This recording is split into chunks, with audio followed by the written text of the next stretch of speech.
Hello, everybody. This is the first episode of EddieRead's ASMR. Today we are reading the first chapter of The Hunchback of Notre Dame by Victor Hugo. I've got my tea, I've got my peaceful music, I've got my reading nook, I've got my string lights, and I've got you. And I'm glad you can share your time with me. I hope you enjoy. I'm likely to stumble over my words.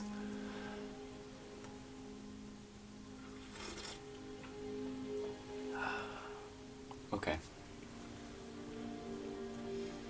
Book 1, Chapter 1. The Great Hall of the Palace of Justice. It is this day 348 years, 6 months and 19 days since the good people of Paris were awakened by a grand peal from all the bells in all the 3 districts of the city, the university, and the ville. The 6th of January, 1482, was nevertheless a day of which history has not preserved any record. There was nothing worthy of note in the event which so early set in motion the bells and the citizens of Paris. It was neither an assault of the Picards or the Burgundians, nor a procession with the shrine of some saint, nor a mutiny of the students, nor an entry of our most redoubted Lord Monsieur the King, not even an execution of rogues of either sex, before the Palace of Justice of Paris. Neither was it an arrival of some bedizened and befeathered embassy, a sight of frequent occurrence in the 15th century. But it was 2 days since the last cavalcade of this kind, that of the Flemish ambassador commissioned to conclude a marriage between the Dauphin and Margaret of Flanders, had made its entry into Paris, to the great annoyance of the Cardinal of Bourbon, who, in order to please the king, had been obliged to receive this vulgar squad of Flemish burgomasters with a good grace, and to entertain them in his Hôtel de Bourbon with a goodly morality, mummery, and farce, while a deluge of rain drenched the magnificent tapestry at his door.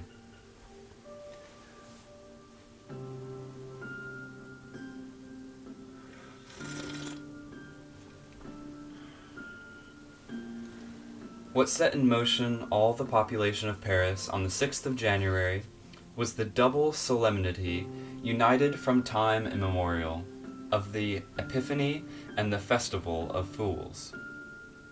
On that day there was to be an exhibition of fireworks in the Place de Grève, a May tree planted at the chapel of Braque, and a mystery performed at the Palace of Justice. Proclamation had been made to this effect on the preceding day, with sound of trumpet in the public places, by the provost's officers in fair coats of purple camlet, with large white crosses on the breast. That morning, therefore, all the houses and shops remained shut, and crowds of citizens of both sexes were to be seen wending their way toward one of the 3 places specified above. Be it, however, observed, to the honor of the taste of the cockneys of Paris, that the majority of this concourse were proceeding toward the fireworks, which were quite seasonable, or to the mystery which was to be represented in the great hall of the palace, well covered in and sheltered, and that the curious agreed to let the poor leafless May shiver all alone beneath a January sky in the cemetery of the chapel of Braque. All the avenues to the Palace of Justice were particularly thronged, because it was known that the Flemish ambassadors, who had arrived 2 days before, purposed to attend the representation of the mystery, and the election of the Pope of Fools, which was also to take place in the Great Hall. It was no easy matter on that day to get into this great hall, though then reputed to be the largest room in the world.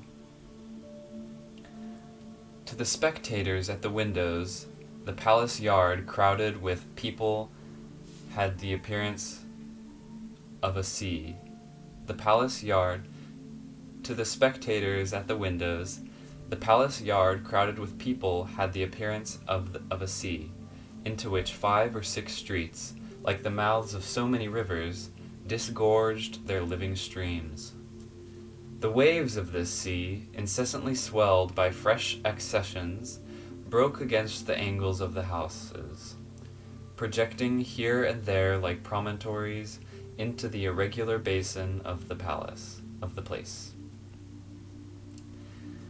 In the center of the lofty Gothic facade of the palace, the grand staircase, with its double current ascending and descending, poured incessantly into the palace like a cascade into a lake.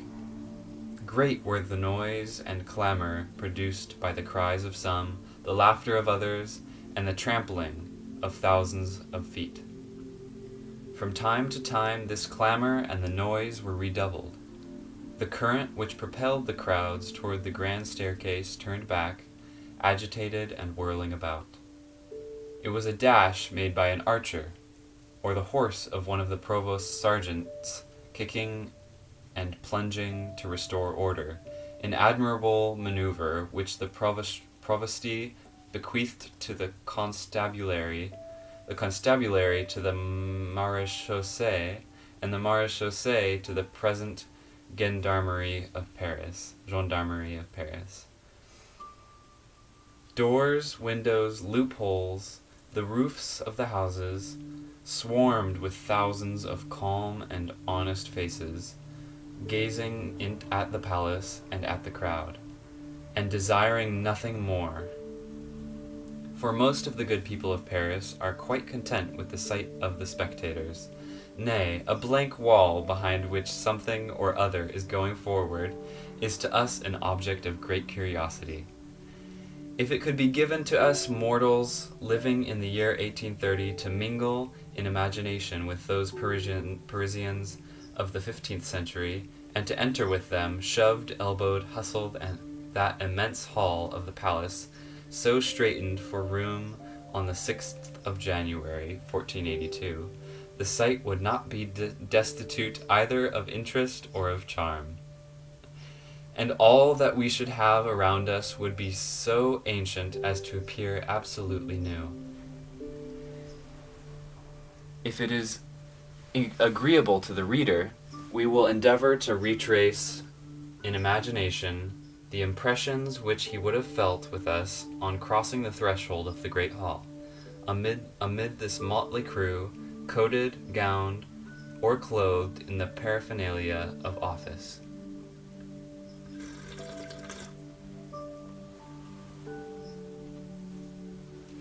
In the first place, how one's ears are stunned with the noise, how one's eyes are dazzled. Overhead is a double roof of pointed arches, sealed with carved wood, painted sky blue, and studded with fleurs-de-lis in gold. Underfoot, a pavement of alternate squares of black and white marble. A few paces from us stands an enormous pillar, then another and another. In all 7 pillars, intersecting the hall longitudinally,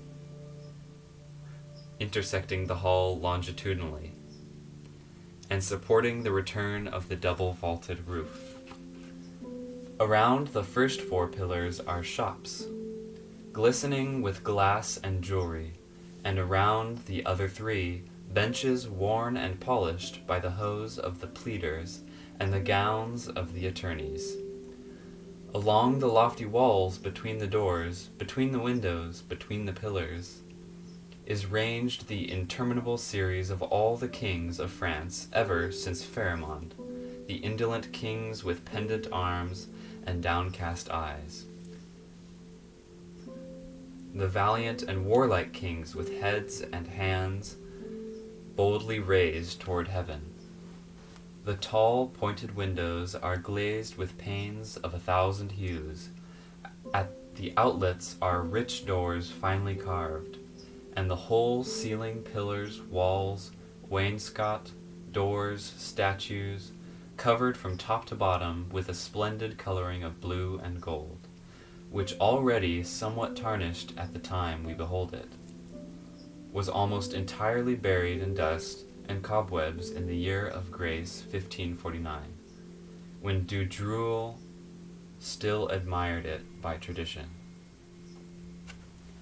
Now, figure to yourself that immense oblong hall, illumined by the dim light of a January day, stormed by a motley and noisy crowd, pouring in along the walls and circling round the pillars, and you would have a faint idea of the general outline of the picture, the curious details of which we shall endeavor to delineate more precisely. It is certain that if Ravaillac had not assassinated Henry IV, there would have been no documents of his trial deposited in the Rolls Office of the Palace of Justice, and no accomplices interested in the destruction of those documents. Consequently, no incendiaries obliged, for want of better means, to burn the Rolls Office in order to burn the documents, and to burn the Palace of Justice in order to burn the Rolls Office. Of course, there would have been no fire in 1618. The old palace would still be standing with its old great hall, and I might then say to the reader, "Go, look at it," and thus we should both be spared trouble, myself the trouble of writing, and him that of perusing an indifferent description. This demonstrates the novel truth that great events have incalculable consequences. It is, indeed, possible that the accomplices of Ravaillac had no hand in the fire of 1618. There are two other plausible ways of accounting for it. First, the great star of fire, a foot broad and a foot and a half high, which fell, as everybody knows, from the sky upon the palace on the 7th of March, after midnight. Secondly, this stanza of Theophile. Certes ce fut une triste jour, quand à Paris dame justice, pour avoir mangé trop d'épices, se mit tout le palais en feu. Whatever may be thought of this threefold explanation, political, physical, and poetical, of the burning of the Palace of Justice in 1618, the fact of the fire is unfortunately most certain. Owing to this catastrophe, and above all to the successive restorations which have swept away what it spared, very little is now left of this elder palace of the Louvre, already so ancient in the time of Philip the Fair, that the traces of the magnificent buildings erected by King Robert and described by Hegaldus had then to be sought for. What has become of the Chancery Chamber, where St. Louis consummated his marriage? Scandalous. The garden where he administered justice, habited in a camlet coat, a surcoat of linsey woolsey without sleeves, and a mantle over all of black serge, reclining upon carpets with Joinville. Where is the chamber of the Emperor Sigismund, that of Charles IV, that of John Lackland? Where is the flight of steps from which Charles VI promulgated his edict of amnesty? The slab whereupon Marcel murdered, in the presence of the Dauphin, Robert de Clermont, and the Maréchal de Champagne. The wicket where the bulls of the anti-pope Benedict were torn in pieces, and whence those who had brought them were taken, coped and mitred in derision, and carried in procession through all Paris. The great hall with its gilding, its azure, its pointed arches, its statues, its pillars, its immense vaulted roof, cut and carved all over, and the gilded chamber, and the stone lion at the gate kneeling with head couched and tail between his legs, like the lions of King Solomon's throne, in the reverential attitude which befits strength in the presence of justice, and the beautiful doors, and the painted windows, and the chaste ironwork which discouraged Biscornet, and the delicate carvings of Duhansey, which what have men done with these wonders? What have men done with these wonders? What has been given to us for all this ancient French history, for all this Gothic art? The heavy elliptic arches of Monsieur de Brosse, the clumsy architect of the porch of Saint Gervais. So much for art, and as for history, we have the traditions of the Great Pillar, which still reverberates the gossip of the Patris. This is no great matter. Let us return to the veritable great hall of the veritable old palace. This is certainly a challenge to read.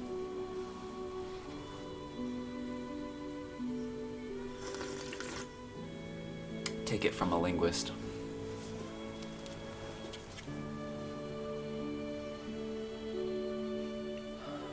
One of the extremities of this prodigious parallelogram was occupied by the famous marble table of a single piece so long, so broad, and so thick that, as the ancient terriers say, in a style that might have given an appetite to Gargantua, never was there seen in the world a slice of marble to match it, and the other by the chapel where Louis XI placed his own effigy kneeling before the Virgin, and to which, reckless of leaving two vacant niches in the file of royal statues, he removed those of Charlemagne and Saint Louis, saints whom he conceived to possess great influence with heaven as kings of France. This chapel, still new, having been built scarcely 6 years, was in that charming style of delicate architecture, wonderful sculpture, and sharp, deep carving, which marks with us the conclusion of the Gothic era, and prevails till about the middle of the 16th century in the fairy fantasies of the revival of the art. The small rose mullion over the porch was in particular a masterpiece of lightness and delicacy. You would have taken it for a star of lacework. In the middle of the hall, opposite to the great door, an enclosed platform lined with gold brocade, backed against the wall, and to which there had been made a private entrance by means of a window from the passage to the gilded chamber, was erected expressly for the Flemish envoys and the other distinguished personages invited to the representation of the mystery. On this marble table, according to established usage, the mystery was to be performed. Arrangements for this purpose had been made early in the morning. The rich marble floor, scratched all over by the heels of the clerks of the bazoche, supported a cage of woodwork of considerable height, the upper floor of which, exposed to view from every part of the hall, was to serve for the stage, while the lower, masked by hangings of tapestry, formed a sort of dressing room for the actors.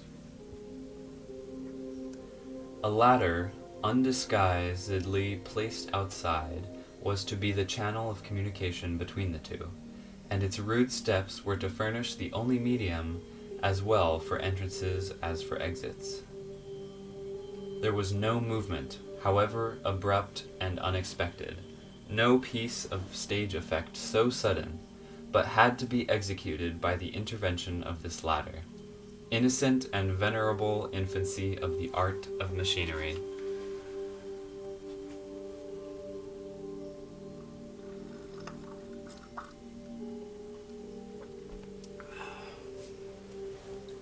4 sergeants of the bailiff of Paris, whose duty it was to superintend all the amusements of the people, as well on festivals as on days of execution, were stationed one at each corner of the marble table. It was not till the great clock of the palace had struck the hour of 12 that the performance was to begin. A late hour, to be sure, for a theatrical representation, but it had been found necessary to suit it to the convenience of the ambassadors. Now, the whole assembled multitude had been waiting ever since the morning. Many of these honest, sight-loving folks had indeed been shivering from daybreak before the steps of the palace. Nay, some declared that they had passed the night under the great porch, to make sure of getting in. The crowd increased every moment, and like water that rises above its level, began to mount along the walls, to swell about the pillars, to cover the entablatures, the cornices, all the salient points of the architecture, all the relievos of the sculpture. Accordingly, the weariness, the impatience, the freedom of a day of license, the quarrels occasioned every moment by a sharp elbow or a hobnailed shoe, and the tediousness of long waiting gave long before the hour at which the ambassadors were to arrive a sharp, sour tone to the clamor of the populace, kicked, cuffed, jostled, squeezed, and wedged together almost to suffocation. Nothing was to be heard but complaints and imprecations against the Flemings, the provost of the merchants, the cardinal of Bourbon, the bailiff of the palace, Madame Margaret of Austria, the sergeant vergers, the cold, the heat, the bad weather, the bishop of Paris, the pope of fools, the pillars, the statues, this closed door, that open window, all to the great amusement of the groups of scholars and serving men distributed through the crowd, who mingled with all this discontent their sarcasms and mischievous sallies, which, like pins thrust into a wound, produced no small aggravation of the general ill humor. There was among others a knot of these merry waits, who, after knocking the glass out of one of the windows, had boldly seated themselves on the entablature, and thence cast their eyes and their jokes alternately within and without, among the crowd in the hall and the crowd in the palace. From their mimicries, their peals of laughter, and the jeers which they exchanged from one end of the hall to the other with their comrades, it was evident that these young clerks felt none of the weariness and ennui which overpowered the rest of the assembly, and that they well knew how to extract from the scene before them sufficient amusement to enable them to wait patiently for the promised spectacle. "Why, 'pon my soul, 'tis you, Jean Froyo de Molendino," cried one of them, a youth with a fair complexion, handsome face, and arch look, perched on the acanthe of a capital. You are rightly named, Jehan du Moulin, for your arms and legs are exactly like the 4 sails of a windmill. How long have you been here?" "By the devil's mercy," replied Jean Froyo, "more than 4 hours, and I hope they will be counted into my time of purgatory. I heard the King of Sicily's 8 chanters strike up the first verse of High Mass at 7 o'clock in the Holy Chapel." "Rare chanters, forsooth," rejoined the other, "with voices sharper than their pointed caps. The king, before he found a mass to Monsieur St. John, ought to have ascertained whether Monsieur St. John is fond of Latin chanted with a Provençal twang. And it was to employ those cursed singers of the King of Sicily that he did it," cried an old woman among the crowd at the foot of the window. "Only think, 1,000 livres parisis for one mass, and granted out of the farm rent of the sea fish sold in the market of Paris into the bargain. "Silence!" ejaculated a lusty, portly personage, who was holding his nose by the side of the fishwoman. "How could the king help founding a mass? Would you have him fall ill again?" "Admirably spoken, Sire Guy Le Cornu, Master Furrier of the King's Robes," shouted the little scholar, clinging to the capital. A general peal of laughter from his comrades greeted the unlucky names of the poor Master Furrier of the King's Robes. Le Cornu, Guy Le Cornu, cried some of them. Cornutus et Hircitus, said another.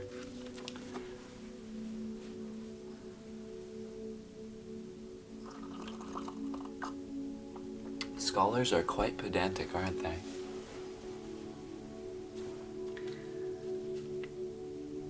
Issue obfuscation, I declare.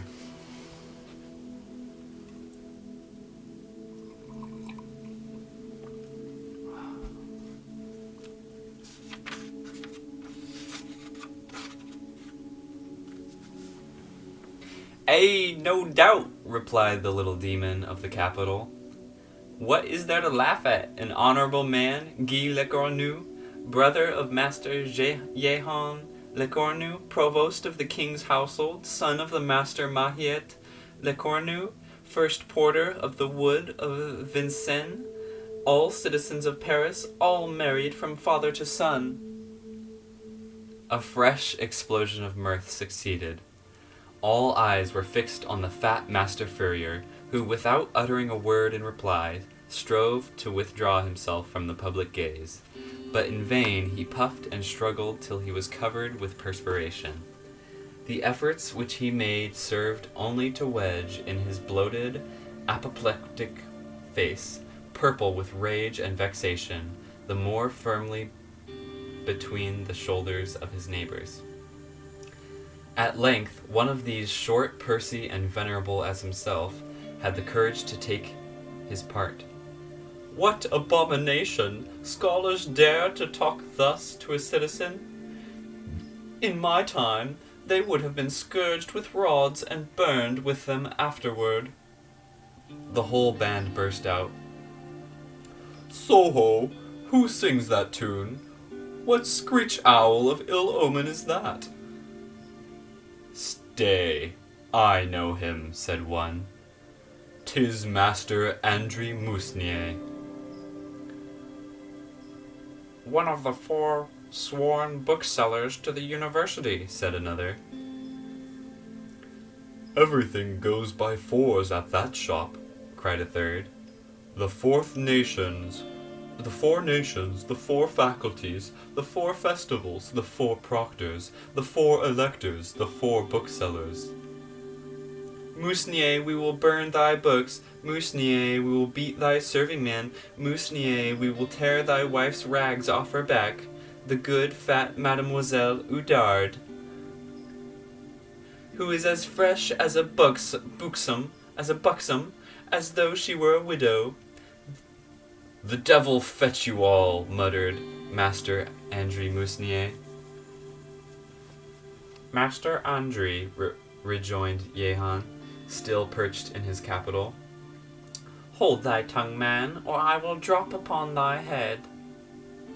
Master André lifted his eyes, appeared to be measuring for a moment the height of the pillar, estimating the weight and the wag, mentally multiplying this weight by the square of the velocity, and he held his tongue. Jehan, master of the field of battle, triumphantly continued, "I would do it too, though I am the brother of an archdeacon." "Pretty gentry, those belonging to our universities, not even to enforce respect for our privileges on such a day as this." "Down with the rector, the electors, and the proctors," cried Joannes.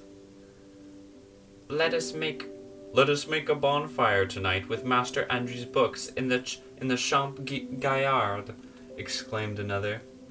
And the desks of the scribes, said his neighbor, and the wands of the beadles, of the bedels. On the chair of the rector. Down, down, down. Down, responded little Jehan. Down with Master Andrew, the bedels and the scribes. Down with the theologians, the physicians, and the decretists. Down with the proctors, the electors, and the rector. It must surely be the end of the world, murmured Master Andrew, clapping his hands to his ears. The rector! There goes the rector! Cried one of those at the window. All eyes were instantly turned toward the place. It is really our venerable rector, Master Thibault? Inquired Jehan Dumoulin, who, from his position on the pillar within, could not see what was passing without. Yes, yes, replied the others. 'Tis he, 'tis Master Thibault, the rector. It was, in fact, the rector and all the dignitaries of the university, going in procession to meet the embassy, and at that moment crossing the palace yard. The scholars who had taken post at the window greeted them as they passed with sarcasms and ironical plaudits. The rector, who was at the head of his company, received the first volley, which was a sharp one. Good morrow, Mr. Rector. So-ho. Good morrow, then. How has he managed to get hither, the old gambler? How could he leave his dice? Ho there, Mr. Rector Thibault. How often did you throw double six last night? How he trots along on his mule. I declare the beast's ears are not so long as his master's. Oh, the cadaverous face haggard, wrinkled and wizened with the love of gaming and dicing. Presently it came to the turn of the other dignitaries. Down with the bedels! Down with the mace-bearer! Robin Prousipane, who is that yonder? It is Gilbert Le Swilly, Chancellor of the College of Autun. Here, take my shoe. You are in a better place than I am. Throw it at his head. Saturnalitias mitimus exemuses. Down with the 6 theologians in their white surplices. Are they the theologians? Why, I look for the 6 white geese given by Saint Genevieve to the city for the fief of Rugni. Down with the physicians! May the devil strangle the proctor of the German nation, and the chaplains of the Holy Chapel, and their grey amices. Ho there, masters of arts, you in smart black copes, and you in smarter red ones. What a rare tale they make to the rector. You would suppose it was a doge of Venice going to marry the sea. Meanwhile, Master André Mousnier swore bookseller to the university, inclining his lips toward the ear of the Master Guy Lecornu, Master Furrier of the King's Robes. I tell you, sir, he whispered, it is the end of the world. Never were known such excesses of the scholars. It is the cursed inventions of the age that ruin everything. Artillery, serpentines, bombards, and above all printing, that other pestilence from Germany. No more manuscripts, no more books. Printing is cutting up the book-selling trade, and the end of the world is certainly at hand. I perceive so, said the Master Furrier, because velvets had become so common. At that moment the clock struck 12. Aha! Said the whole assembled multitude with one voice. The scholars were mute, and there ensued a prodigious bustle. A general movement of feet and heads, a grand detonation of coughing and handkerchiefs. I already said that. Each individual took his station and set himself to rights. Profound silence succeeded. Every neck was outstretched.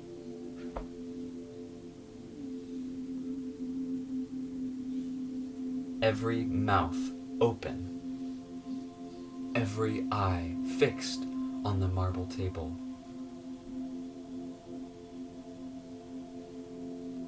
But nothing was to be seen save the 4 sergeants of the bailiff, who stood there stiff and motionless as 4 painted statues. Every face then turned toward the platform reserved for the Flemish ambassadors.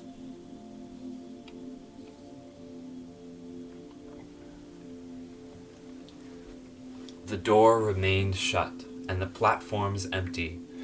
The crowds had been waiting ever since the morning for 3 things: noon, the Flanders embassy, and the mystery. Noon alone had been punctual to its time.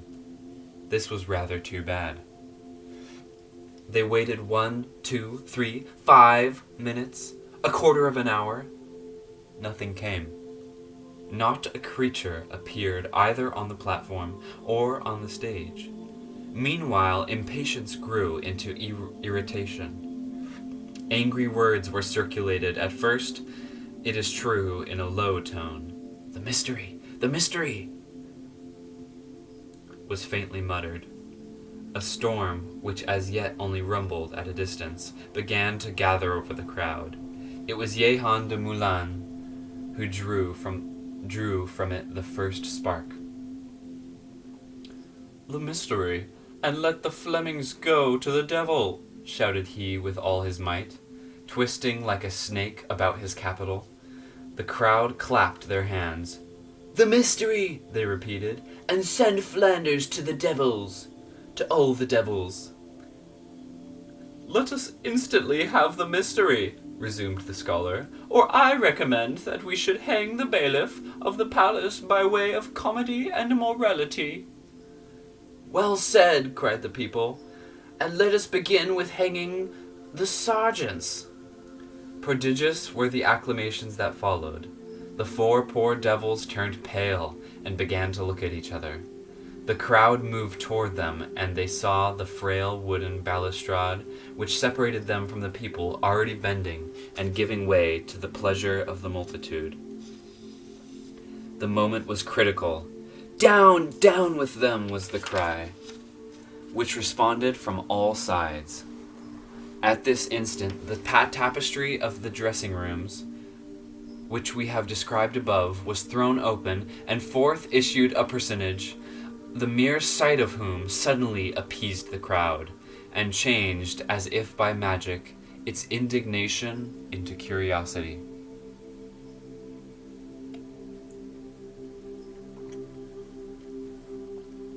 "Silence! Silence!" was the universal cry. The personage in question, shaking with fear in every limb, advanced to the edge of the marble table, with a profusion of bows, which, the nearer he approached, more and more resembled genuflections. Meanwhile, tranquillity was pretty well restored. Nothing was to be heard but that slight noise which always rises even from a silent crowd.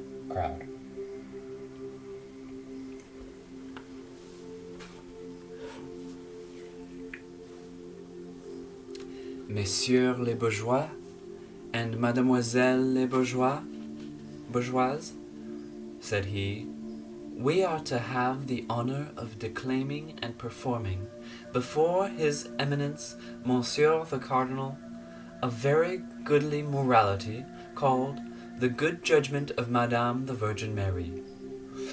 The part of Jupiter will be enacted by myself, His Eminence at this moment attending the most honorable the embassy of Monsieur the Duke of Austria, which is detained till now to hear the speech of Monsieur the Rector of the University, at the gate of Baudet. The moment His Eminence the Cardinal arrives, we shall begin. It is very certain that nothing but the interposition of Jupiter saved the necks of the 4 unlucky sergeants of the bailiff of the palace.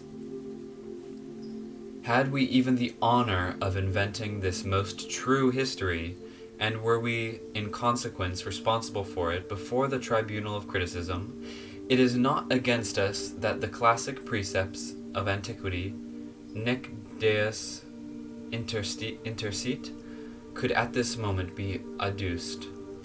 For the rest, the costume of his godship was very superb, and had contributed not a little to quiet the crowd by engrossing all their attention. He was attired in a brigandine of black velvet with gilt studs. On his head he wore a helmet adorned with silver gilt buttons, and but for the rouge and the thick beard which divided his face between them, but for the roll of gilt pasteboard garnished all over with stripes of tinsel, which he held in his hand, and which the practiced eye could easily recognized, in which the practiced eye easily recognized the thunderbolt of Jove, but for his flesh-colored legs and feet sandaled after the Greek fashion, he might have sustained a comparison for his stately port with a Breton archer of the corps of Monsieur de Berry.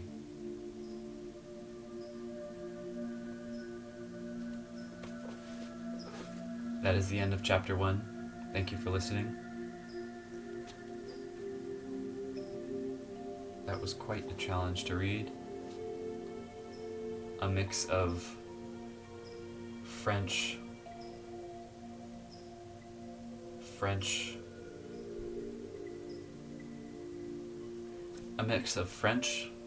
Frenchness, and French history. Almost impossible, but we made it through. Thank you for coming with me on this journey. I hope you enjoyed, and be prepared for the next episode coming soon. Check out my Patreon, patreon.com/EddieRead's, where you can have access to the subsequent